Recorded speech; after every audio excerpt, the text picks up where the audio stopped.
eu sou a Eneile e desenvolvi essa pesquisa juntamente com as minhas colegas do Projeto Predicar, Débora e Ravena.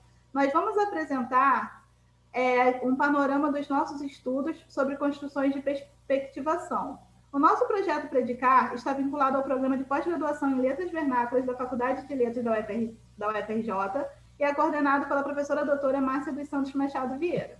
Apresentaremos a avaliação de usos de 4 construções que estão interligadas pela expressão de passividade.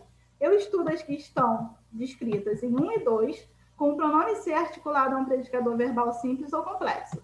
Débora analisa a construção descrita em 3, composta por verbo sem auxiliar mais verbo principal. E Ravena pesquisa apresentada em 4, perífrases com verbo suporte mais nome.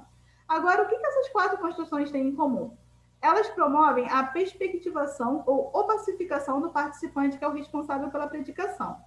No caso das construções com pronome ser, percebemos que elas promovem o que chamamos de impersonalização, ou seja, desfocalização da primeira pessoa discursiva, como em A, em que notamos que é o próprio autor da dissertação que pretende apontar as particularidades da variedade, ou a indeterminação, ou seja, a retirada de cena da terceira pessoa discursiva, como em B, trecho que revela a ação de figuras políticas que autorizaram a reabertura do comércio no contexto de pandemia da Covid-19.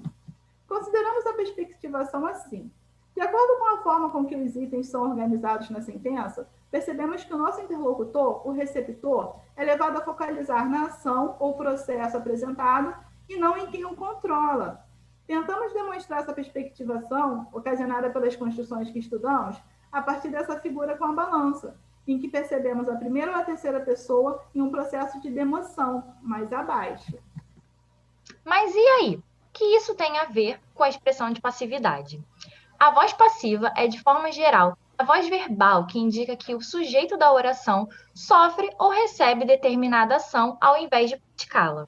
É muito comum vermos os professores de língua portuguesa abordarem sobre construções ativas e passivas quando é explicado sobre vozes verbais na escola. Mas não é explorado como essa passiva pode ser acionada. Além disso, nas gramáticas tradicionais, são apresentadas as perífrases com verbo auxiliar, formadas pelo verbo ser mais particípio, esquecendo-se de falar sobre aquelas compostas por estar e ficar.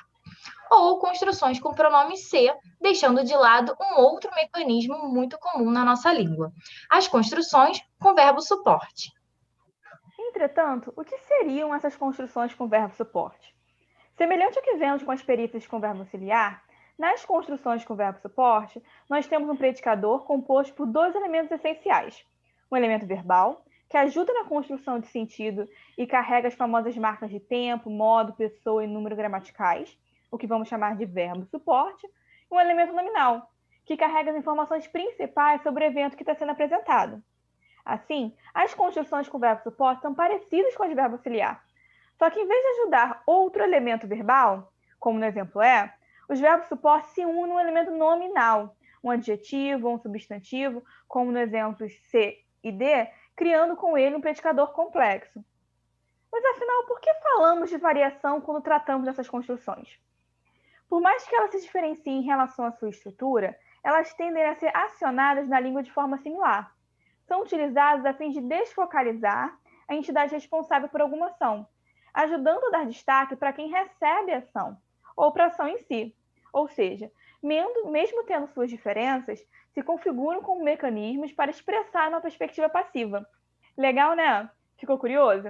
Quer saber mais um pouco sobre o assunto ou sobre outros tão legais quanto? Conheça o Projeto Predicar. Acesse nosso site. Muito obrigada!